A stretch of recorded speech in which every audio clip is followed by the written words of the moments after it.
Hello and welcome to Fine is a Four-Letter Word. My guest today is Shari Begun. I didn't even ask you how to pronounce your name. I do this all the time. Begun? Begun. Begun. Begun. Yes? Okay. Yes. Let's start this again. Okay. Hello and welcome to Fine is a Four-Letter Word. My guest today is Shari Begun. Welcome to the show, Shari. Hi, Lori. Glad to be here. I am really eager to get into this conversation because I think you have a lot of wisdom to share with people who are listening.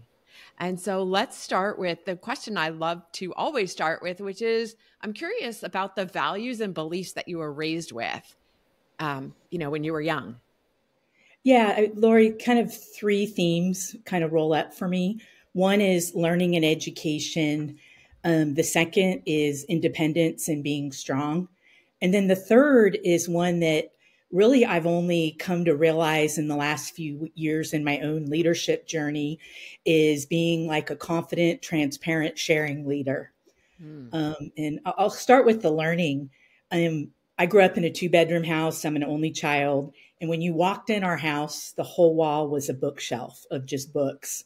And then if you went into my parents' bedroom, there was a smaller bookshelf. And then I had my own in my bedroom. We had 3 sets of encyclopedias and one was my own. And I think I got them in like first or second grade. So I was just always encouraged to read. I loved reading. When I'd ask my parents questions, my dad in particular would be like, go look it up. So I'd go look it up and then come back and talk, to him about it. And then, as time went on, I was good in school and it kind of rolls into that independence and strong of education. I grew up in a small town. My parents didn't have a lot of money and it was education and your intelligence are going to give you success in life on it. My parents eventually got divorced. My mom pretty much raised me and she graduated high school, I think in 1960. I was born in the 70s and, women at that time, that was right after the whole ERA and stuff. And my mom was very much on women can do anything a man can do. And back to, education is your ticket to independence and don't rely on anybody. And then the last that I talked about was that kind of confident sharing leader. My mom was a hairdresser. She eventually owned a salon that did, hair, skincare, nails. And she had a partner who was, I think, about 15 years younger than her. And I actually remember as a teenager, they're sitting at the dining room table planning to open up their own business, leave the salon they were at. And here with my mom, with much more experience, just openly sharing, this is what we need to do. This is how much money it's going to cost. We need to have this. And then as time went on, she was always in charge of when the new hairdressers came, and a lot of them were straight from beauty school. My mom would train them. And she eventually started moving her clients to the people that work for her. And she eventually sold her portion of the business. And that business, literally the 2 women, the one of the founders, and then who she sold it to, sold it in 2019. So 35 years later on it. And it's just seeing how gracious she was with her information, never intimidated, and then taught me a lot about just customers and how important they are and people's time, because she didn't get paid if she didn't do somebody's hair. And those are all things that I brought into my career because I've worked in sales my whole career. That is so interesting because one, she started a business. She wasn't married. She started a business at a time that was very shortly after women could even get credit on their own. And I actually have a funny story about that. Back to that, very transparent. I was a teenager when this happened. And I remember my mom explaining to me when they got divorced that her credit score actually went down in the early 80s on it. But because she had such good credit that she was okay, but she ended up actually borrowing, each of them started the business, $5,000 each. She borrowed it from her parents. Right. To start it. Yeah. That is really incredible. And then having all of that business sense, not having gone through business school, which is just proof that, you don't need an MBA to run a successful business. Exactly. Yeah.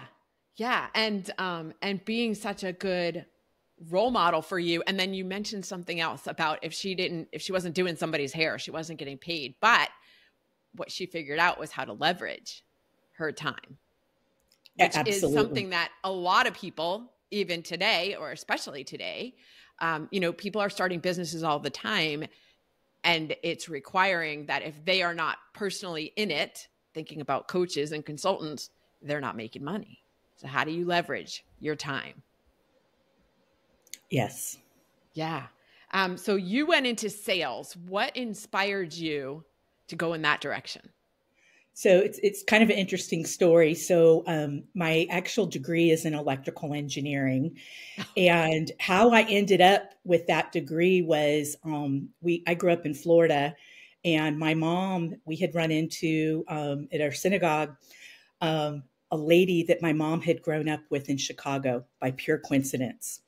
And so my grandparents were coming to town, and her name was Carla. She invited us to dinner. Once again, a teenager. I had never been in such a beautiful house in my entire life, and she was a single woman. And I remember getting in the car after dinner and asking my mom, what does she do for a living? And my mom explained to me, Carla's smart. She's an engineer. And actually, my mom helped me, had some meetings with her and then one of her colleagues who went to Georgia Tech, where I went to school, on it. And that was how I did electrical engineering. Now, how I went into sales was junior year in electrical engineering school. I hated it.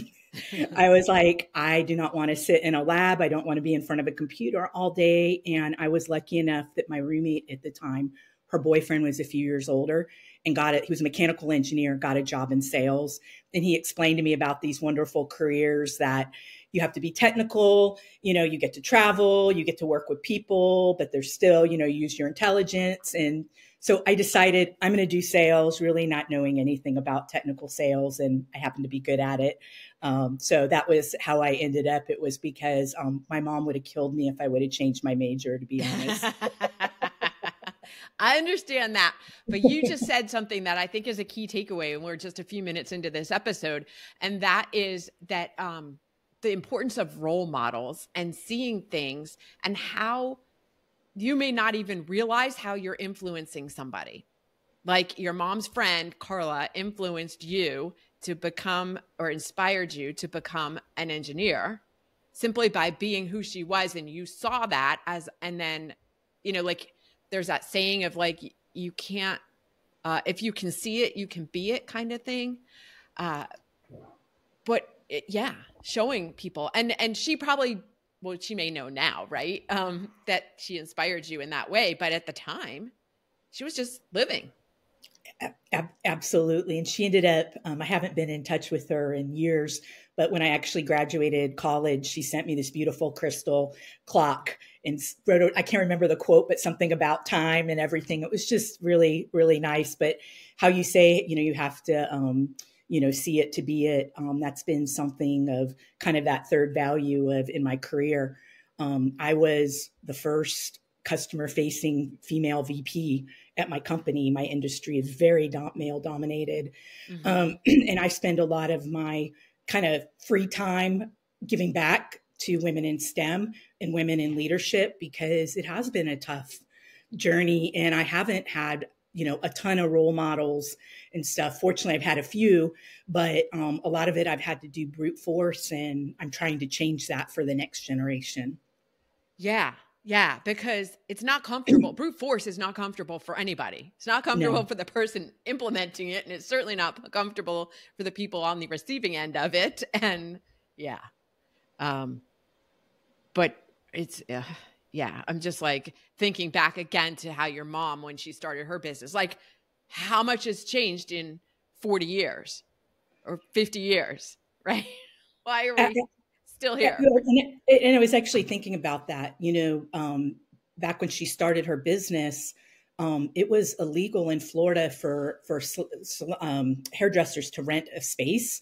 So they were actually employees everywhere. Now you go to most salons, at least in California, you rent a space and you're kind of more of a contractor there and stuff. So, I mean, she had to, make sure there were health benefits and all those different things that Mm-hmm. you don't think about maybe now in that business.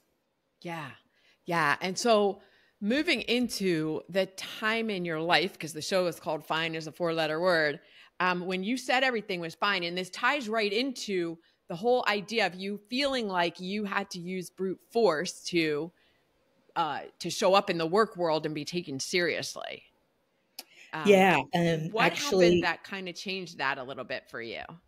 yeah. So in the end of 2022, so starting January 2023, I was promoted to vice president, which had been a long goal of mine. And 5 months later, on May 6th, it was my actual birthday. We had just celebrated with a couple friends, and my husband had had surgery a couple weeks before. So I was driving. We were driving home, and he had trouble breathing. And literally within 45 minutes, he was gone. Oh my gosh. 10 days later, I found out it was a pulmonary embolism, and I was just in complete shock. And I know what the name of the podcast is.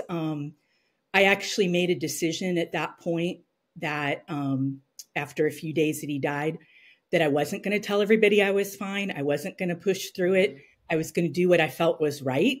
And yeah, so it's a little different than what the Right. podcast is, Yeah. but I kind of went against what my natural instincts were to do, was to tell everybody, nope, I'm great, push through it, of maybe to step back and think about what was important to me. Yeah, 100%. And that's why, I mean, this show covers all kinds of different situations. So, yes, but you said your natural inclination, like most people's, is to say everything's fine, it's all good. But you had some second thoughts about going back to work so quickly because you were afraid of how people were going to see you or what they were going to think of you. Yeah, no. So Lori, kind of back to that, where I made that decision. The learning part of me is I actually started Googling, how do you survive the unexpected death of a spouse? And article after article said, you got to feel the grief. You got to feel the grief. You got to do things that make you feel good. So I'm like, okay, that's one decision. But two, um, for me, it was 2 weeks afterwards. For whatever reason, I felt I needed some structure in my Mm-hmm. life. And Mm-hmm. I love what I do. Like, I love solving tough customer problems. I love leading people. So it felt like, you know what, I'm going to give this a try. But, you know, my husband and I had done a pretty good job of financial planning. So, you know what, if I need to take a 6 months, a year off, I'll do that. So I think having the privilege of knowing I could stop and do what I needed to do was very helpful. But two, I had been working with an executive coach for at that point a year and a half. I've now been with her for 3 years. And I just sent her an email and I said, I don't know if you can help with this, but I'm going back to work and I want to talk to you about some concern I have. And I had 3 concerns. It was one, that I'm going to start crying at work because, for 20 something years, I'd hardly ever cried at work. I Yeah. work around a Yeah. lot of men Yeah. You worked on it, hard and to not customers. cry. Yeah. Exactly. Two, what are people going to think? Are they going to think I'm cold? Of my husband just died. How's she back at work? And then 3, I just been promoted and I wanted to solve the tough problems. And are people going to be afraid to come to me with stuff because Mm-hmm. they're trying to be nice? Yeah. And she gave me some of the best advice. I mean, I literally remember it like it was yesterday. She said, first of all, she goes, you're going to cry. You just went through a tragedy.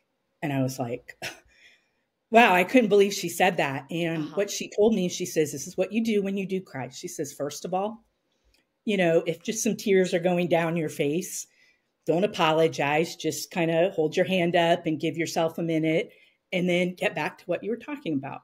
Mm-hmm. And then the second part she said is, if you're feeling like you're really going to break down, you just excuse yourself and tell them you'll reschedule. Mm-hmm. And it was like, wow, I never would have even thought of that. So she just gave you permission to be human. Yeah.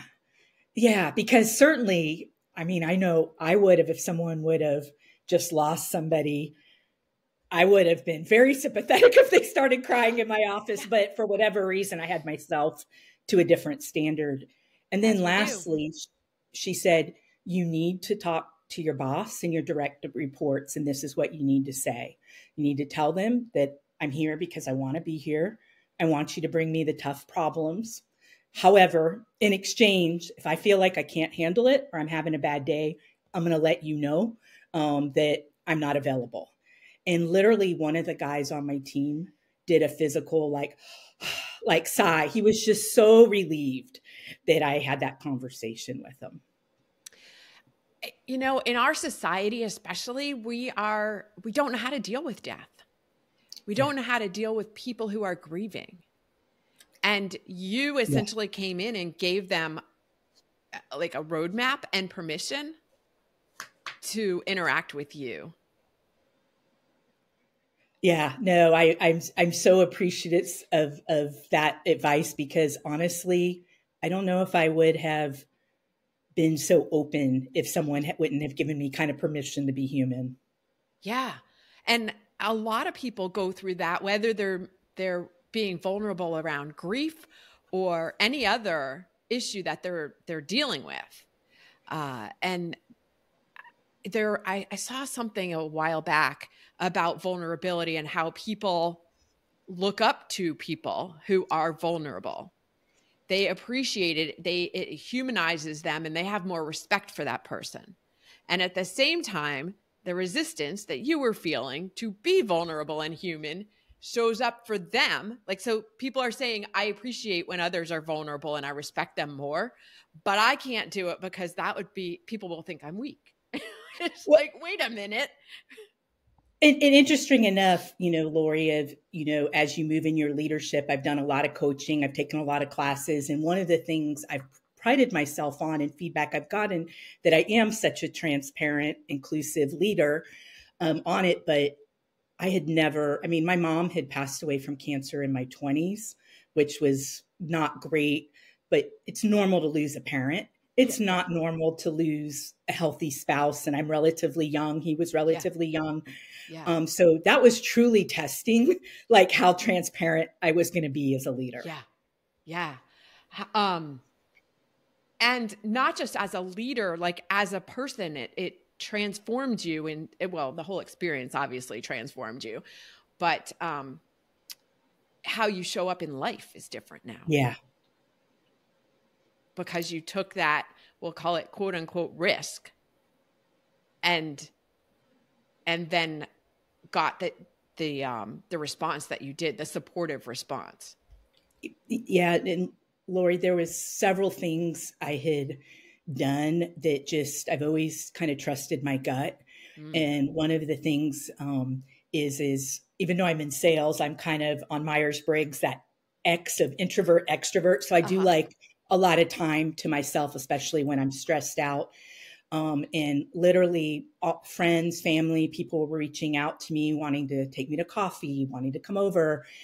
And almost 2 years later, that still happens, but I said yes to everything. I had to find a balance of kind of having 2 things a week. Extra was kind of the right for me. But like I took a trip to Portugal with a friend. I mean, just different things. So I had stuff to look forward to. Second was I wasn't sure how kind of the firsts were going to be, like our first anniversary, the anniversary of his death. I love to travel. So on our anniversary, I went to, it's a place called Miraval. It's like a spiritual place in Arizona. I went there. It was digital free. It was amazing. And it was what I needed to kind of get through that. And then for the anniversary of his death, two of my 3 best friends, we went to Europe on a trip and just had an amazing time. And it helped through that. A former coworker and friend of mine had lost her husband 13 years ago. She turned me on to a grief group that she had worked with. So I got some support that way. And then lastly, I'm here talking about, a little bit about my husband. I love talking about him. Even though some people are a little uncomfortable when I do talk about him, I just do, because back to what I looked up online. You got to feel it. You got to do what's right for you. And so I still talk about them just like I do my grandparents or my mom or my dad, Yeah. people I cared about. Right. Right. And again, people shy away from that. And yet it's so important because that's how his legacy lives on. That's how anyone's legacy lives on beyond them. And it's important to be able to talk about it. Like, people, I think, are sometimes hesitant to talk about a person who has passed because they don't want to upset you. And you are already going, you're going to feel the feelings you're feeling anyway. And being able to share those memories is special. Yes, and someone actually told me it's not like you're going to forget that they're gone. Right? That people are so afraid to bring it up, but it's like that person knows every single day that that person's missing. So you bringing it up isn't going to make them feel any different. Right. But it could make them feel better. Absolutely. To be either a sounding board or a contributor to the memories. Absolutely. Yeah. So another key takeaway there of like, do it. Like, don't be afraid to talk about it. And I think that leads into an overall thing of like, anything, don't be afraid to talk about it, whether it's grief and death or it's any issue. You were talking about being a confident leader. Confident leaders have to be able to talk about anything. If there's a difficult situation happening with someone's performance or, how they're showing up, their attitude, whatever it is, you have to be able to talk about it in a relationship, all of that. Like, how would you advise somebody to step up and become confident enough to bring up a difficult topic? Well, how I started being able to do it was it was a former boss of mine. He turned me on to a book called Crucial Conversations on it. And he says, go read this and then let's talk about it. Because I was complaining to him that I was doing everything. And he's like, yep, well, that's your fault. You need to hold people accountable. So it started with that. And literally probably for 2 years, I carried that book in my like backpack. And before I had to have a tough conversation, I'd kind of put together an outline. So I guess my advice would be is there's a lot of great Fierce Conversations is a similar book. There's a lot of stuff online on it, but practice. You just practice it, right? Now, I mean, I don't even know where that book is. I just do it now intuitively. I've used stuff like, I hope this doesn't come off wrong, or this is important to me, or I care about your success, before it, because that's all true. Mm-hmm. And then I start the conversation. But for me, it's easy now, but this was, 20 years of practice. Yeah.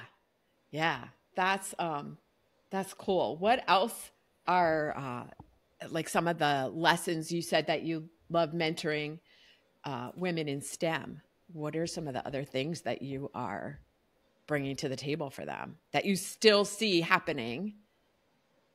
That because people think everything has been fixed or. Yeah, no, it's interesting. I mean, I still, I work at a company of over 20,000 employees. And just from some of the stuff I've done on LinkedIn or internally on roundtables, reach out to me. That I don't even know. They're in other parts of the world and they say, hey, can I have 30 minutes of your time? I want to talk to my boss about a promotion, or I have this important meeting come up and I don't know how to do it. So back to, they don't see people who maybe have mannerisms like them, who do things like it. So I do a lot of those kind of small things of just being available when people ask. Too, I still at times, in meetings get talked over, or people, don't realize I'm the boss. They think that when, my male colleagues are the, most senior person. And, I don't get mad about it anymore. I just kind of will say, oh, actually, I'm, I won't necessarily use the Yeah. words, I'm the boss or I'm the vice president or Right, all right. this, and just very matter of factly. And when, people talk over me, I've held up my hand or I've interrupt, after they're done and said, hey, I didn't get to finish. Will you let me finish? So yeah, there's still a lot that needs to be done, but I've been pretty active in the different communities and stuff out there of just wanting people to, back to where we started the conversation, someone to see, someone to be available. I even she's in medical field, but somebody I met through a women's leadership group. She's looking for a new role, and I connected her with two women I know that could help her out, potentially. And just so, even though she's like kind of a peer in the industry, I feel it's important that we help each other out no matter who we are. Yeah. What do you see are the biggest challenges in the business world right now? Well, I mean, not necessarily for women, just as a whole of what humans are facing. Yeah. Well, I think one of the things right now is just a lot of the uncertainty out there. And, we have a couple wars going on around the world. We have many countries in the world where the leadership is changing on that, and prices have gone up all around the world and stuff. So there's like, it's not just one thing. There's like 3 or 4 things going on in the world. And I think that's causing a lot of angst amongst, employees, in that, like they're wondering, am I going to have a job? Am I going to be able to pay for stuff? Are things going to stay the same for me on it? So I think just as a business leader, just being very sensitive and checking in on your employees, on a regular basis, as well as, keep them focused on the big picture, right? Of what's going well, or what, why we're doing different things, ask for their input and stuff. And that's just of a leader stuff I do, is I'm honest. Yep. This is going to be tough. Okay. But let's all kind of come up with some ideas on, we need to grow this business. We need to diversify this business. What are your thoughts on who could help us at our customers and where we could do that? And just be quiet. And then you see people start to shine and stuff. So I hope I answered your question. You did. And I love that there were 2 things that you said that I want to pull out. And that is, one, helping people refocus. And that's not to deny that crazy things are happening and there is stress-inducing things are happening. Refocusing to, okay, what's going well? Where can we focus our efforts? Where can we make a difference? Like, where can we impact things? So refocusing them into that. And what was the second one? I don't know. Now I forgot. But rewind that and listen to it again. There was something else you said that was really important. How are you helping? So being there and helping them do that, are there other ways, like, are there other tools that you have used for yourself to stay grounded? And then I have another question about your husband. Yeah. So I started this during the pandemic. I've always loved to walk, but I walk almost every morning, unless I have a super early call or the weather's terrible. And I listen to podcasts. I'm kind of a podcast junkie, and, listen to yours. And having that 45 minutes, I don't check emails. I don't check messages. I just go. Yeah. That's one thing I do. And then I've always needed, I love to travel, so I need things to look forward to. So having like a vacation scheduled, or, something with my friends. I have season tickets to the Broadway musicals in the San Francisco area. So just having things that I enjoy doing. And then I need downtime. I said, I'm a partial introvert. So I'm very conscious of, if I've had a busy week or a lot of travel at work, I need a free weekend with no plans. Yeah. So those are some things that I just do that grounds me. I love that. So the question that popped into my head when you were talking earlier is, and maybe this is something that you do on your walks, or I don't know. Do you talk to your husband? Interesting enough, I don't talk to him, but I first year he died, which I'd never journaled in my life. I would just write down my thoughts, because I do that when I'm stressed out at work. Like, what do I need to get done? I write it down. And then I went back and looked at them, and it was like I was having a conversation. But a lot of times certain things just make me laugh. Like my husband was super, super funny, super witty. And like a story, a funny one was, I was just in New York with my niece, and we went to a bakery, and she got like a whoopie pie. I don't know if you know what those are. Yeah, I do. And anyways, I love them, and you don't see them that often. And years ago, my husband had bought some from a bakery, and we had both, struggled with our weight and went to Weight Watchers. And one of the things they say, before you go to a party, always eat a little something. Well, anyways, he'd had a whoopie pie before we went to a party. We split it. As we're eating, he goes, I don't think this is what Weight Watchers were talking about. So like, I have little stories all the time, or little things, or my cat does something funny, or that it just cracks me up. And I just it makes me think of my husband, and, or something he would say. Yeah. I love that. That's awesome. Because again, that's how we keep their legacy alive. Right. And, I was just curious, because, or if he talks to you, and I would take it as those are the ways that he's talking to you. He shows up in those little moments, right? Exactly. I mean, there's almost, and then there was another funny one was, my husband did a lot of the household stuff, and he hated the way I washed dishes. So literally for the, 15 years we were together, I didn't do a dish. And he said, I don't do a good enough job of cleaning. He wasn't criticizing me. So I'm like, fine. Anyways, I was emptying out the dishwasher one day, and there's like stuff on the dishes, and I just burst out laughing, and I'm like, you're right. I'm really bad. So yes, I guess I kind of do, but that, just funny things happen. Yeah. Yeah. Oh, wow. That's awesome. I feel like I pulled out some of the key takeaways, but there's so many. And I will put those, like I always do at the end of the show, from our conversation, but this has been so good. There's so much to learn from you. Thank you for coming on. Before we go, what's the song you listen to when you need an extra boost of energy? Crazy Train by Ozzy Osbourne. And go on. There has to be a story. There is. Because so years ago when the iPhone came out, remember everybody was doing ringtones on their phones.